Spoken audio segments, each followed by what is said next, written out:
શ્રીમદ્ ભગવદ્ ગીતા અધ્યાય 14 શ્લોક 3 મમ યોનિઃ મહત બ્રહ્મ તસ્મિન ગર્ભમ દધામી અહમ સંભવઃ સર્વભૂતાનામ તતઃ ભવતી ભારત. અનુવાદ: હે ભરતપુત્ર, બ્રહ્મ નામનો સમગ્ર ભૌતિક પદાર્થ જન્મનો સ્ત્રોત કહેવાય છે અને હું આ બ્રહ્મનું જ ગર્ભાધાન કરું છું, જેનાથી સર્વ જીવોનો જન્મ શક્ય બને છે. ભાવાર્થ: અહીં જગત વિશે સમજૂતી આપેલી છે. જે કોઈ ઘટના બને છે તે ક્ષેત્ર અને ક્ષેત્રજ્ઞના સંયોગથી થાય છે. ભૌતિક પ્રકૃતિ અને જીવનો આ સંયોગ સ્વયં ભગવાન દ્વારા જ શક્ય બને છે. મહતત્વ સમગ્ર બ્રહ્માંડનું પૂર્ણ કારણ છે અને પ્રકૃતિના 3 ગુણોથી યુક્ત એ સમગ્ર તત્વ કોઈ વખત બ્રહ્મ કહેવાય છે. પરમેશ્વર એ સમગ્ર તત્વને સગર્ભ કરે છે અને તેથી અસંખ્ય બ્રહ્માંડો સંભવે છે. વૈદિક સાહિત્યમાં આ સમગ્ર ભૌતિક તત્વને બ્રહ્મ કહ્યું છે. તસ્માત એતદ બ્રહ્મ નામ રૂપમ અન્નમ ચ જાયતે.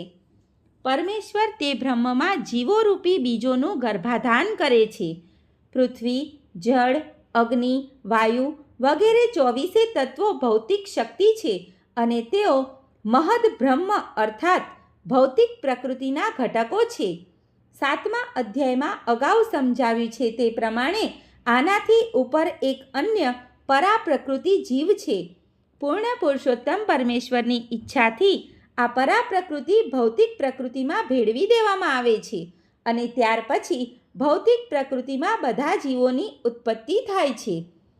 વીંછણ તેના ઈંડા ડાંગરના ખેતરમાં મૂકે છે અને કેટલીક વખત એમ કહેવાય છે કે વીંછી ડાંગરમાંથી જન્મે છે, પરંતુ ડાંગર વીંછીની ઉત્પત્તિનું કારણ નથી. વસ્તુતઃ ઈંડા વીંછણે મૂકેલા તેવી રીતે ભૌતિક પ્રકૃતિ જીવોની ઉત્પત્તિનું કારણ નથી. પૂર્ણ પુરુષોત્તમ પરમેશ્વર બીજ આપે છે અને એ બીજ ભૌતિક પ્રકૃતિની ઉપજ રૂપે બહાર પડતા જણાય છે. એ રીતે દરેક જીવને તેના પૂર્વ કર્મ અનુસાર ભિન્ન શરીર મળે છે, જે આ ભૌતિક પ્રકૃતિ વડે રચાયેલું હોય છે, જેનાથી જીવ પોતાના પૂર્વ કર્મો પ્રમાણે સુખ કે દુઃખ ભોગવે છે. ભગવાન જ આ ભૌતિક જગતમાં જીવોની સર્વ અભિવ્યક્તિઓના કારણ છે. સર્વે મિત્રોને દીપ્તિ જોશીના જય શ્રી કૃષ્ણ.